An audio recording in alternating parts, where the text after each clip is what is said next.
Hey everyone, and welcome to the NUEL Weekly Recap. I'm Tom Bobson and I'll be recapping the start of the new NUEL season. Before we start on the video highlights, I want to quickly recap the first game between the Aston Antis and the UWE Flash Wolves, which was won by the Aston Antis at a 21-minute surrender. Let's get to the video highlights. Getting into the first game today, we have Grey Warwick versus the University of Birmingham TCS Storm. In the lineup for Grey Warwick, we look at Prince Philip on Poppy, Benji on Lee Sin, Head Crusher on LeBlanc, Mr. Rogers on Lucian, and Nolet on Janna. Whereas for Birmingham on the red side, we have Daddy unbenching the Kench, Silwer on Elise, Nix on Ari, Bluebear on Ezreal, and Overlord with the support Trundle. Jumping into the action at 10 minutes 30, we see a beautiful flash ult by Benji combined with Prince Philip's Poppy stun.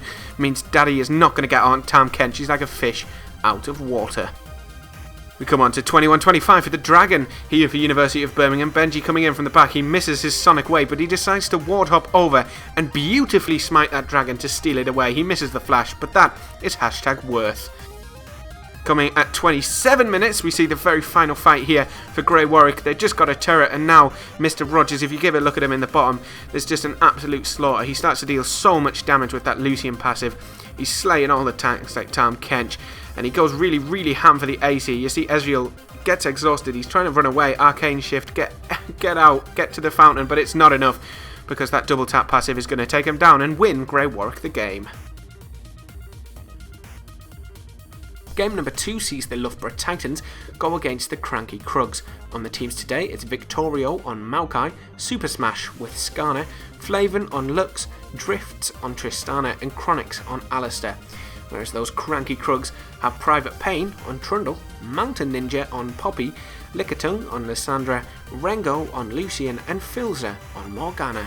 At 14 minutes in the bot lane, Drift's going to be trying to run away from Lickitung, uses a Buster Shot, but the combo of a Frozen Tomb, a Ring of Frost, Lucian's damage, and Lissandra's auto attack means that Lickitung's going to get the shutdown. Victoria tries to TP, but it's a bit in vain as Rengo cullings him right to the face.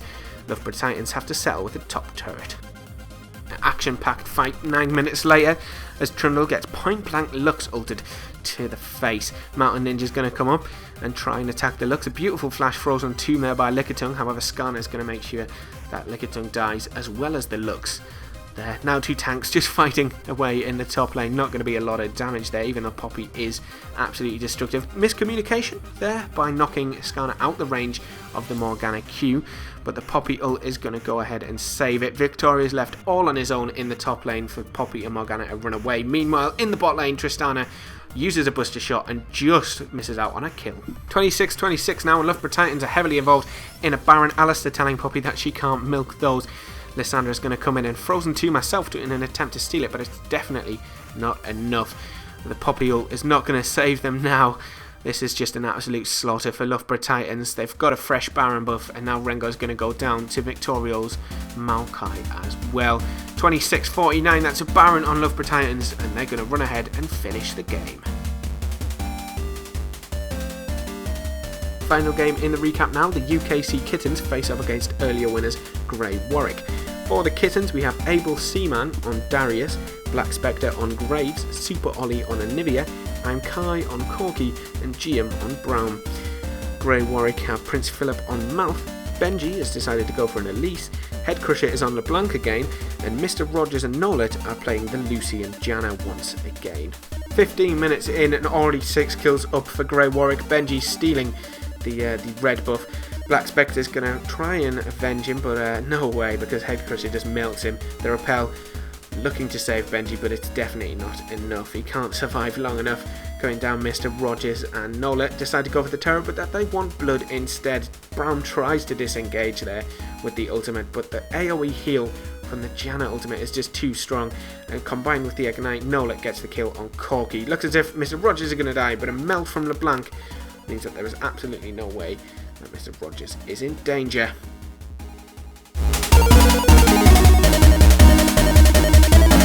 138, we see the bot lane tower trying to be taken by Grey Warwick. A flash ult by Super Ollie dissuades them. The Apprehend also trying to take out Mr. Rogers' immense damage by getting in with the Darius. But Prince Philip TP's in. He's really, really tanky.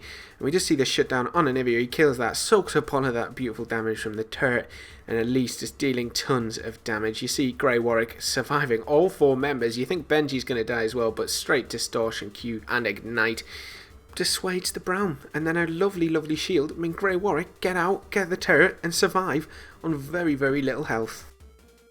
Bit later in the game, at 39 minutes, we see a massive fight in mid lane. Prince Philip just soaking up a lot of damage as Grey Warwick try to get as much as they can. Darius TPs, but he misses the E, decides he wants to go for the back line.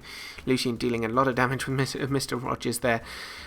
Darius, yeah, look at that. He's gone straight for Mr. Rogers, trying to negate some of that damage, but the chain from LeBlanc and the Janet ultimate is just too much, and Lucian's going to end up taking him down. Benji now coming in, a beautiful unstoppable force.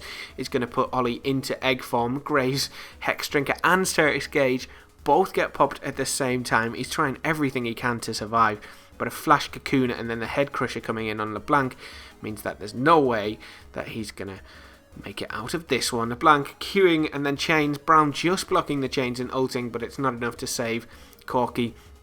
That's it. That's game for Grey Warwick, and they absolutely dominated.